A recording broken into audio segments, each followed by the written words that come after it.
اب میں زیادہ وقت اپنی باتوں کو زیادہ طول نہ دیتے ہوئے حافظ عبد المقتدر محمدی حفظہ اللہ کو دعوت دیتا ہوں کہ وہ آئیں اور اپنے موضوع خوشگوار زندگی کے رہنما اصول کی وضاحت کریں۔ حافظ عبد المقتدر۔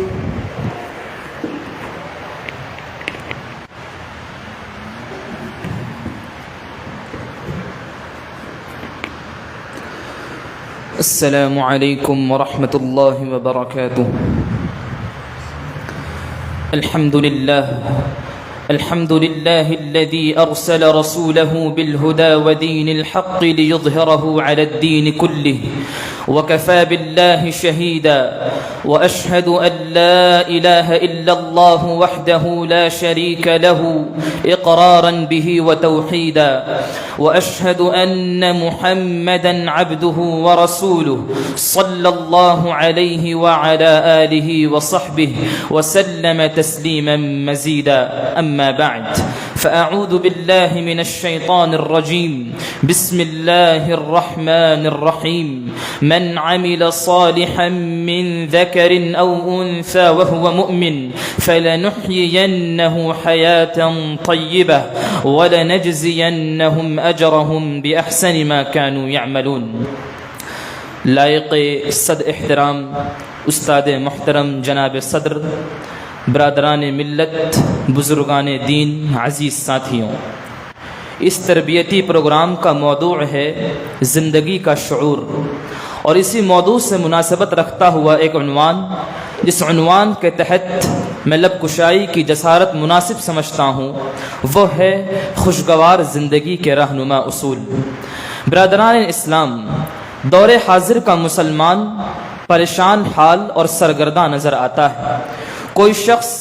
مالی مشکلات کا سامنا کر رہا ہے، کوئی شخص کاروباری و تجارتی مشکلات کا سامنا کر رہا ہے، کوئی شخص قرض کے بوجھ تلے دبے چلا جا رہا ہے، کوئی شخص گھریلو مسائل کی بنیاد پر پریشان نظر آ رہا ہے، کسی شخص کو اس کے اولاد اور بیوی کی نافرمانی کا صدمہ کھائے جا رہا ہے، اور کوئی شخص اپنے احباء و اقرباء کی دوری اور ان کے فوت ہونے کا صدمہ لیے بے قرار ہوا گھوم رہا ہے۔ ان تمام تر مصائب، ان تمام تر جھمیلوں میں پھنس جانے کے باوجود بھی ہر انسان اس بات کی خواہش ظاہر کرتا ہے کہ میں جو زندگی گزاروں وہ خوشگوار زندگی گزاروں، لیکن ہم مسلمانوں کا مسئلہ یہ ہے کہ خوشگوار زندگی گزارنے کی خاطر ہم موٹیویشنل اسپیکرز کا سہارا لیتے ہیں، خوشگوار زندگی گزارنے کی خاطر ہم مینٹل اور ہیلتھ کیئر والوں کی طرف رہنمائی کی طرف رجوع کرتے ہیں، خوشگوار زندگی گزارنے کی خاطر ہم دنیاوی اصول و ضوابط اور فارمولوں کو اختیار کرنے کی کوشش کرتے ہیں، لیکن ہم یہ نہیں دیکھتے کہ ہم جس دین کے متبعین ہیں، جس دین کی ہم پیروی کرنے والے ہیں، وہ دین خوشگوار زندگی گزارنے کی خاطر کن اصولوں کی طرف ہمیں رہنمائی کرتا ہے۔ تو آئیے کتاب و سنت کی روشنی میں ہم چند اصولوں کو جاننے کی کوشش کرتے ہیں۔ سب سے پہلا اصول، جس اصول پر عمل پیرا ہو کر ہم خوشگوار زندگی گزار سکتے ہیں، وہ ہے ایمان و عمل صالح۔ فرمان باری تعالی ہے، من عمل صالحا من ذکر او انثى وهو مؤمن فلنحيينه حياة طیبہ ولنجزینهم اجرهم باحسن ما كانوا يعملون، کہ جو بھی شخص نیک عمل کرتا ہے، خواہ مرد ہو یا عورت، بشرطے کہ وہ مومن ہو، تو ہم ضرور بالضرور اسے خوشگوار زندگی عطا کریں گے، اور جو کچھ اعمال اس نے کیے ہیں ان اعمال سے کہیں بہتر بدلہ ہم اسے عطا کریں گے۔ ایک دوسری جگہ رب العالمین نے ارشاد فرمایا، الذین آمنوا وعملوا الصالحات طوبى لهم وحسن مآب، کہ جو بھی شخص نیک عمل کرتا ہے، ایمان لاتا ہے، اس کے لیے بہترین ٹھکانہ ہے اور ساتھ ہی ساتھ دنیا میں خوشگوار زندگی ہے۔ یہ اللہ رب العالمین کا وعدہ ہے کہ اگر کوئی شخص حقیقی معنوں میں ایمان لے آتا ہے، اگر کوئی شخص حقیقی معنوں میں اللہ رب العالمین کی رضا کے حاصل کرنے کی خاطر نیک اعمال کرتا ہے، تو رب العالمین اسے ضرور بالضرور خوشگوار زندگی عطا کرے گا۔ یہ اللہ تعالیٰ کا وعدہ ہے اور اللہ تعالیٰ اپنے وعدے کی مخالفت نہیں کرتا۔ ان اللہ لا یخلف المیعاد، اللہ تعالیٰ اپنے وعدے کی مخالفت نہیں کرتا۔ دوسرا اصول ہے نمازوں کا اہتمام۔ ایک انسان سب سے زیادہ جس حالت میں رب العالمین کے قریب ہوتا ہے، رب العالمین کا تقرب اسے سب سے زیادہ جس حالت میں نصیب ہوتا ہے وہ سجدے کی حالت ہوتی ہے، اور جب اللہ کا تقرب حاصل ہو جائے تو یہ ممکن ہی نہیں کہ ایک انسان خوشگوار زندگی نہ گزار سکے۔ یہی وجہ ہے کہ نبی کریم صلی اللہ علیہ وسلم نے ارشاد فرمایا اقرب ما يكون العبد من ربه وهو ساجد فاكثروا الدعاء، کہ بندہ سب سے زیادہ اپنے رب کے قریب جس حالت میں ہوتا ہے وہ سجدے کی حالت میں ہوتا ہے، لہٰذا تم سجدے کی حالت میں کثرت سے دعا کیا کرو، کثرت سے رب العالمین سے مطالبہ کیا کرو۔ لیکن آپ سوچیں کہ وہ ابلیس جو ایک سجدہ نہ کرنے کی بنیاد پر جنت جیسی عظیم نعمت سے محروم کر دیا گیا تھا، آج ہم انسان ہزاروں سجدے چھوڑنے کے باوجود حتیٰ کہ ہمیں سجدوں کی توفیق تک نصیب نہیں ہوتی اور ہم خوشگوار زندگی کی تمنا لیے پھر رہے ہوتے ہیں۔ آپ خود سوچیں کہ بھلا اس قدر سجدوں سے محرومی کے باوجود، رب العالمین کی قربت سے محروم ہونے کے باوجود بھلا ہم کیسے خوشگوار زندگی گزار سکتے ہیں، جبکہ رب العالمین نے قرآن مجید کے اندر ارشاد فرمایا تھا یا ایھا الذین آمنوا استعینوا بالصبر والصلاۃ ان اللہ مع الصابرین، کہ اے ایمان والو تم صبر و صلاۃ کے ذریعے اللہ تبارک و تعالی کی مدد کا مطالبہ کرو، یقیناً اللہ تعالی صبر کرنے والوں کے ساتھ ہے۔ معلوم یہ ہوا کہ اگر کوئی انکار سکتے ہیں وہ ہے تقوی۔